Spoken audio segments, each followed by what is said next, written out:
नमस्कार, मी पंजाब डक. सगळ्यात महत्वाचं काय झालं की आता मराठवाडा, पश्चिम महाराष्ट्र आणि उत्तर महाराष्ट्र, आता काय झालं की म्हणजे ह्या 2 दिवसापासून मराठवाड्यात तर पावसाने इतका धुमाकूळ घातलाय.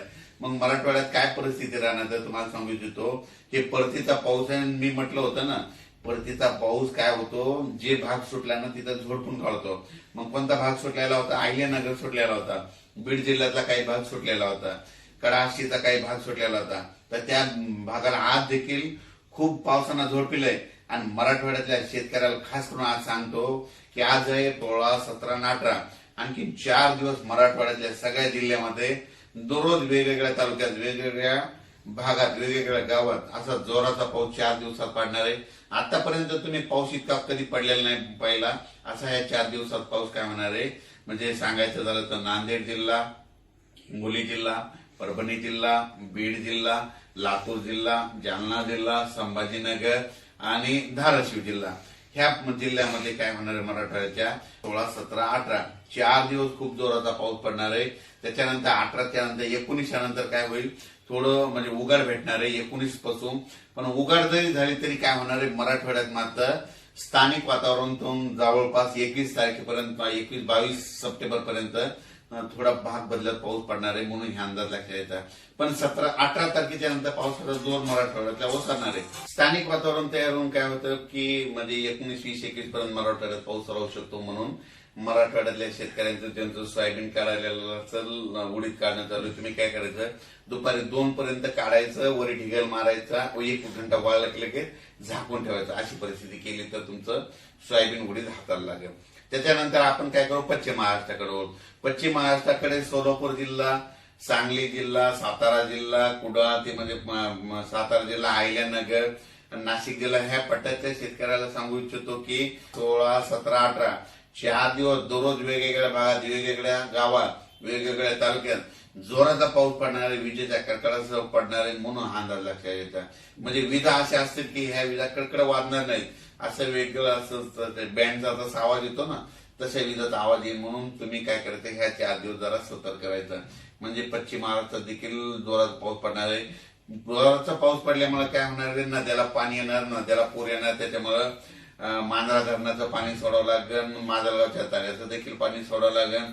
त्याच्यानंतर पुण्याकडे पाऊस पडणार आहे म्हणून खडकवासलाचं पाणी सुटेल. त्याच्यानंतर ते पाणी तिकडे खाली सांगलीकडे जाईल. नद्याच्या पाण्याच्या पातळीत वाढ होणार आहे, म्हणून सातारा, सांगली, कोल्हापूर, सोलापूरच्या शेतकऱ्यांनी हा अंदाज लक्षात घ्यायचा. आता त्याच्यानंतर आपण उत्तर महाराष्ट्राकडे. उत्तर महाराष्ट्रातल्या शेतकऱ्याला सांगू इच्छितो की नाशिक जिल्हा, इगतपुरी, त्याच्यानंतर नंदुरबार, धुळे, जळगाव, तुमच्याकडे म्हणजे उद्यापासून 16, 17, 18 म्हणजे 16, 17, 18 आज देखील.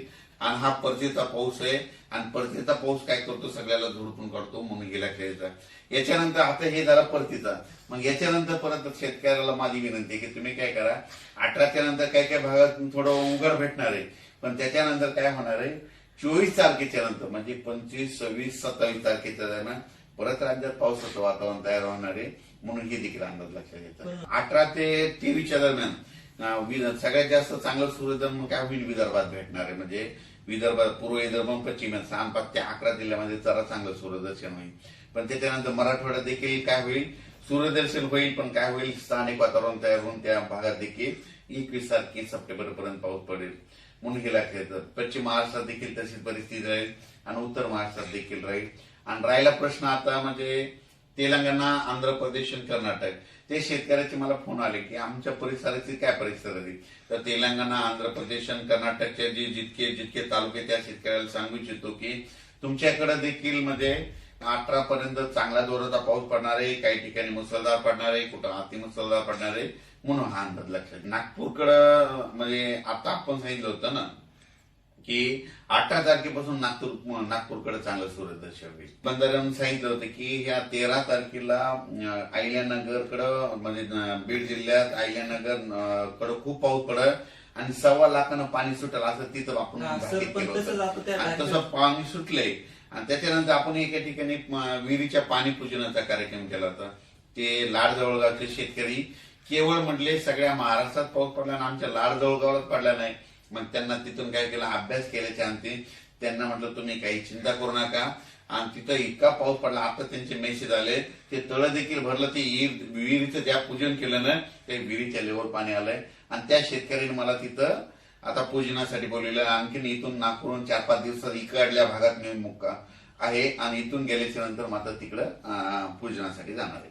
तर यापुढे आणखीन काय होणार आहे, आणखीन 25, 26, 27 सप्टेंबरला एकदा पाऊस येईल. 10, 11, 12, 13, 14 ऑक्टोबरला एकदा 4 दिवस पाऊस येईल. पण ते पाऊस जवळपास 2500 गावामध्ये पडेल. आणि त्याच्यानंतर काय होईल, 24, 25, 26 ऑक्टोबरला एकदा दिवाळीमध्ये थोडं तुरळक ठिकाणी येईल पाऊस, लय काय येणार आहे. आणि 2 नोव्हेंबरला थंडी येणार आहे. आता माझी सगळ्या सोयाबीन शेतकऱ्याला एक विनंती, काय करायचं एक सगळ्यात सोपं सांगतो शेवटी जाता जाता, की सोयाबीन काय करायची, दुपारपर्यंत लेबरला काढायला लावायची ऊन पडल्याच्या नंतर. दुपारीपर्यंत काढल्याच्या नंतर काय होतं, वाळलेल्या सोयाबीनला 1 घंटा चांगलं ऊन भेटलं की दुपारी म्हणजे 1 ते 2 वाजेपर्यंत त्या 2 तासामध्ये उचलून लगेच ढिगल मारून घ्यायचा. असं केलं तर तुमचं सोयाबीन खराब होणार नाही.